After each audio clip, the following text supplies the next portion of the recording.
Senator, thanks for being with us. Before we get into the details, where do you stand on the payroll tax cut? Should we extend it? Well, I would like to see us extend it. Obviously, the challenge we have is making sure that we pay for it. But do we need to? I mean, you know, paying for it essentially is dipping into Social Security. That's kind of how we're paying for it. So if we do anything, a wealth surtax, increase fees at Fannie and Freddie, that money in theory should go back to Social Security, shouldn't it? Well, that's it. We're finding offsets to make sure that we continue to ensure that Social Security is solvent. So it's both about extending the payroll tax reduction, but also making sure that we keep Social Security solvent and don't increase our deficit and our debt. And that's the discussion that you see going on right now in the Senate. Is it worth it, though, to extend this payroll tax? We're talking about another additional $20 a week in, you know, the wallets of our families to put so much debt back onto the system. I mean, have you seen the job creation, the economic growth from it all?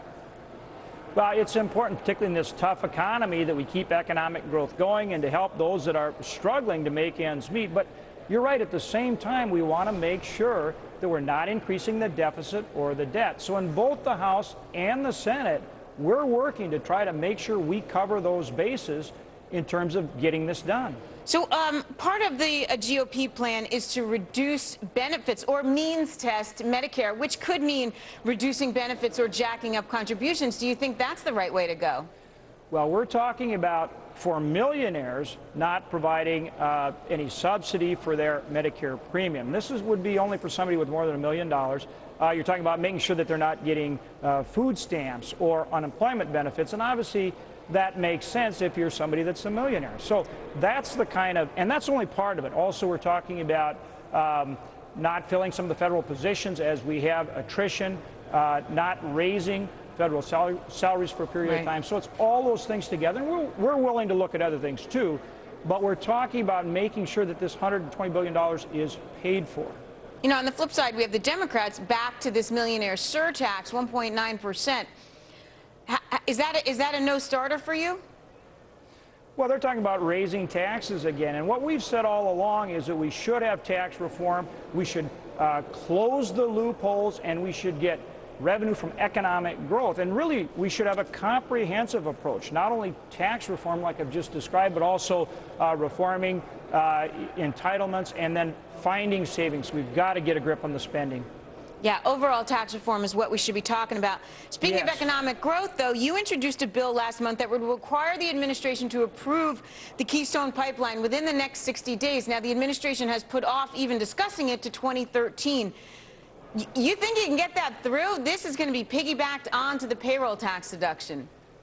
You know, I hope so. I think we can. We really addressed the problem that the president raised, and that was the route through the state of Nebraska. We worked with the state of Nebraska. They've had a special session. We incorporate their language into our bill. We make sure we've addressed the problem. This is a huge job creation opportunity, 20,000 jobs from construction right off the bat, more than 250,000 jobs. It reduces our dependence on oil from the Middle East, and it's about better stewardship, environmental stewardship too. So this is a win. We need to move forward and do it. But you got a Democrat-controlled Senate. You know they're not into this. Is the whole point of this basically to get them on record that they're against it? We have 40 sponsors already, and again, we have addressed the concerns. And so this is a solutions-oriented piece of legislation that really addressed the concern that was raised about the route through Nebraska, and enables us to go forward in a very positive way at a time when we badly need the job creation and, of course, more energy security, reducing our dependence on oil from the Middle East. But we know the president put it off to 2013, basically appeasing the environmentalists as opposed to the job creators. So, again, is this just Christmas tree decorations on our payroll tax cut bill? Well, this is a real concern. In other words, the administration said, look, the problem is the route through Nebraska. We've addressed that problem, so now let's go forward. And that's why I say it's a solutions-oriented piece of legislation, and it can have a big plus for our economy right now. Excluding that, because I mean, I appreciate your confidence in hoping it gets passed. I'm not sure about it, though. Let's go back to this payroll tax cut. What do you think is going to happen? Do you think some sort of tax cut will be pushed through eventually? I do. I think you're going to see a product, and likely will come out of the House, that's going to include all the things I've talked about, not only extending the payroll tax cut, but making sure that it's paid for so that we keep Social Security strong and do what we can to maintain its solvency for the future. I think those elements have to be there. That's the package that I think ultimately will be crafted, and I believe we will get passed. You're talking about bipartisan compromise. We haven't seen a lot of that much this year. You also have other things to discuss, though, before the year's up. Good point. But you're right. That's what it's going to take, some bipartisan compromise, and that's what we want to see happen. Right, and hopefully same with all the other things too. We have a lot of taxpayers waiting on that AMT patch. There are tax extenders, and of course the extension of unemployment benefits are on the table as well. So you guys got a busy next couple of weeks. Senator Hoeven, thank you for taking the time to be with us.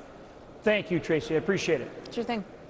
All right, well, if you're fired up about this or any of the other issues on the program, drop us an email, jerry@foxbusiness.com.